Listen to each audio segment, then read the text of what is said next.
Hey everyone, it's Nick. In this beginner tutorial, I'm going to show you how to start making beats in Studio One. We're going to go over the basics of drum programming and getting your way around Studio One. So I've launched an empty project in Studio One, and the first thing we're going to do is go ahead, add in a new track. We're actually going to use a software instrument. So we're going to go to Instrument. We're going to name it Primary Drums. I'm going to go for a house style beat, and in this primary drum set, I'm going to have like a kick, a clap, and an open hat. So what we're going to want for an instrument is actually the impact instrument.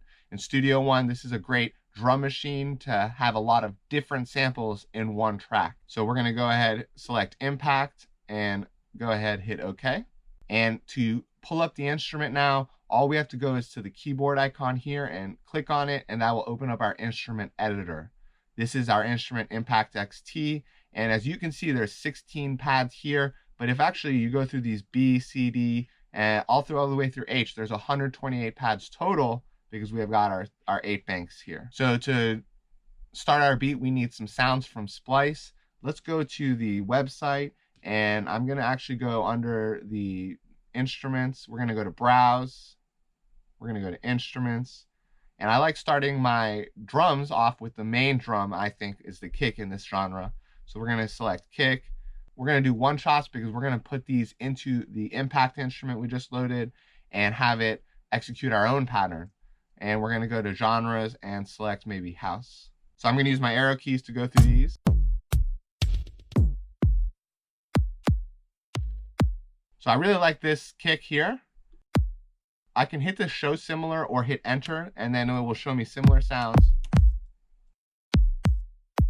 This one's a little higher, so I'm going to download this using my 1 credit here. The next sound we're going to need is a clap. I'm going to actually unclick the kick filter here at the top. And if I want the one shots and drums and house filters, I don't have to search again at the top left. I can actually search right here on the right hand side. I'm going to search clap. And that way it keeps the one shots, drums, and house filter.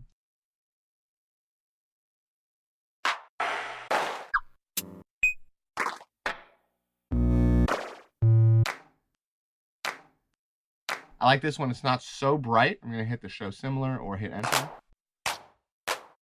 And that one's closer, I think. I'm going to like it too. I really like that. So we're going to download that. And the last thing we need is a open hat. This one sounds good. I'm going to also hit the show similar so we get closer. Yeah, that one's good. So download that. So now I've downloaded 3 samples that I'm ready to load into my impact instrument. Let's go into the Splice desktop application and check those samples. I'll go to recently added, and I can see they're right there. I'm going to simply drag the kick drum to the bottom left. The order doesn't matter so much if you're going to program the drums in. So I like doing the kick and then clap and then hat, kind of the order we found them in, or the priority and importance, I think. If I click on the pad, I can hear the sample. And now let's actually go into how do we make the pattern or program the beat from this point. So we've got the instrument here. I'm going to close the instrument. Again, we can always bring it back up by doing that.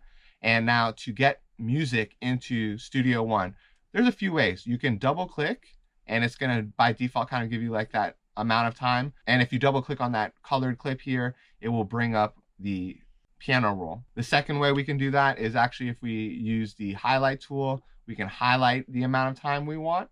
Instead of just double clicking, it'll give us the amount of time in that loop.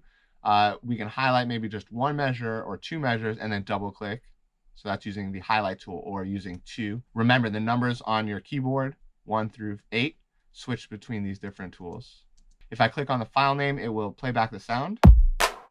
And we want the kick pattern to be what's called 4 on the floor, where we put the kick on every strong beat or down beat. Now in music, we have what's called a time signature. That dictates how long our measures are. By default, a lot of dance music and electronic and pop music is in what we call 4/4 or 4 beats in 1 measure. And you can kind of see that represented here. This is measure 1, which is considered the first beat.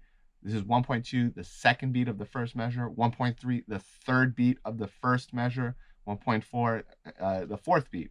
So this is, if I hit spacebar, I can kind of see this visually. 1, 2, 3, 4. Represented, and then we get to the second measure. Again, we have 2 measures here. Our tempo is 120, which we don't need to change it, but if we do want to change it, you can click and drag up or down. I think 120 is actually perfect. Actually, Now I want to change it. So I'm going to do 124, a little faster, give a little energy. It's the end of the week. And what we're going to do is then double click where we want the kick notes to go. So we can just double click right there, double click right there. And what I want to do is outline these strong beats. So 1.2, 1.3, 1.4. If I actually highlight this and then use the shortcut D for duplicate, it's going to duplicate that across nicely. Now if we hit spacebar,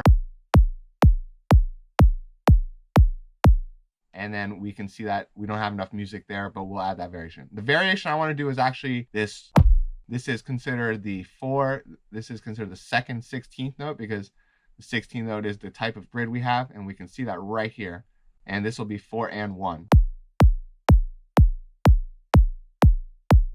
I have to zoom in a little bit to get in. Now, to zoom, all you have to do is pinch to zoom, or if you don't want to use a trackpad or you have a mouse, you can use mouse wheel. However, you can also click and drag down here to zoom in and out. So now that I have my pattern, I'm going to put in a clap on beats 2, 4. Again, highlight and then D for duplicate. We're going to put in 2 open hats. And one important thing is the dynamics, the loudness of these instruments. Now, I can already tell by the preview sound that these are going to be loud. Now, we could adjust the volume in the impact instrument itself. We can take the volume down on the sample. However, there's actually another way to do it that's actually very useful, and that's by adjusting the velocity. That's how loud a sample is hit, or how hard something is hit. And we know that makes it louder in real life if it's a higher or faster velocity. So what we're going to do is take the velocity down by just simply clicking and dragging down here. And you can hear it's already softer. So I think around there is a nice spot. And then again, we'll highlight these 2 and D for duplicate. Now I like the clap, but now I do think it's a little too low. So let's do a little sound design on the clap. So we'll go ahead back to the instrument by simply hitting this icon, the instrument editor. And on the clap, we're going to go into some of these parameters, which are, again, values you can change in the DAW. That's all that a parameter is, a value that you can change. But there are all sorts of parameters. And this one, we're going to do the transposition, or how high or low the sample is going to sound. I'm going to take the pitch and take it up a little bit. So we're going to take that up to about 3 semitones. And then I'm just going to take this clip and D for duplicate. I can also use Option and drag, which is very useful if I want to maybe space it out differently. But those are the very important: D for duplicate and Option drag. So then I'm going to highlight these 2 instances. And actually, I'm going to create a variation on this one. On this one, I'm going to do no kicks at the end. So I'm going to highlight the kicks. So there's no kicks right there. Then hold Shift and select these 2, and then D for duplicate.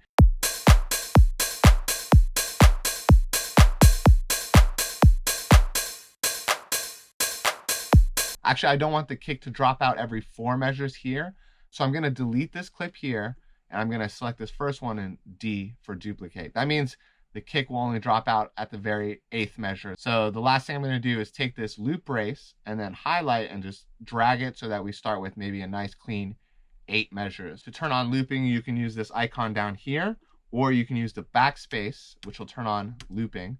Now that we have an 8-bar pattern, which is pretty standard, let's add in a percussion, or what we call maybe a top loop, to give it a little more character. So we're going to go back to Splice, and we're going to go to Instruments.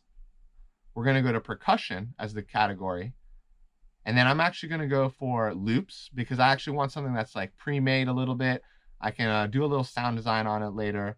And then we want a specific BPM. So we're going to go for, actually, maybe a BPM range. So I'm going to do 120 to 130, since I did up it to 124. Let's listen to these. Use arrow key.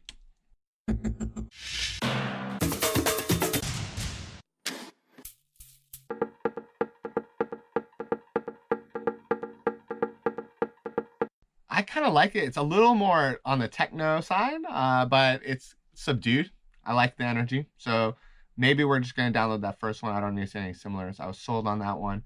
Download it. And this is a little faster than our project. It's 126 and we're at 124. However, that won't be an issue. Studio One's really good about warping or fixing the timing. We have our audio loop. So actually, instead of using an instrument track like Impact, like we just did for the main drums, we're going to use the plus or the T To get in a new track, we're going to use audio for the track. We're going to call this percussion. And I definitely want to change the color because I do like being color coordinated here. One really fun thing about Studio One is actually if you go to the left-hand side here on the color and use your mouse wheel or a 2-finger scroll, you can change the color really quickly. That's fun. And then what we're going to do is go to Splice. We're going to take this loop, drag it right onto the timeline here. Notice the length is perfect here. And if I actually right click on the clip, we can then see it says 126. If we ever need to fix the timing, we can use Option at the back of the clip to stretch it. So that could sound cool.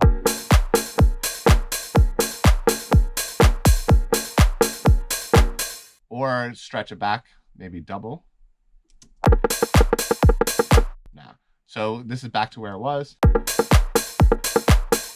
can take the volume down on the track itself, or maybe right on the clip. So I'm just going to take it down right here on the clip.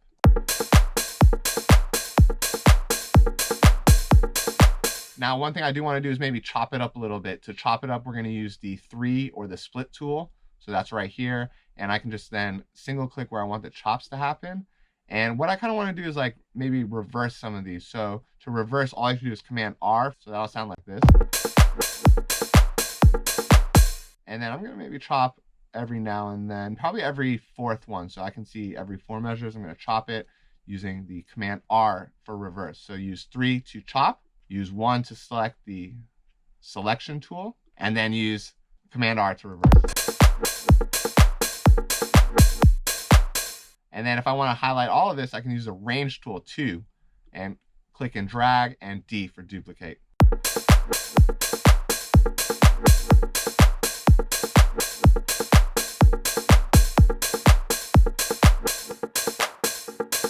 So that was a basic overview of how to start programming drums in Studio One. We're going to add a melody on top of this and look at the basics of melody and synthesis in the next video. So take a look at that in the top right of the screen. If you enjoyed the video, please leave a thumbs up and subscribe to our YouTube channel. We'll have more production videos and tutorials weekly. As always, I hope everyone enjoys the rest of your day. Thank you so much for watching. I'll see everyone next time.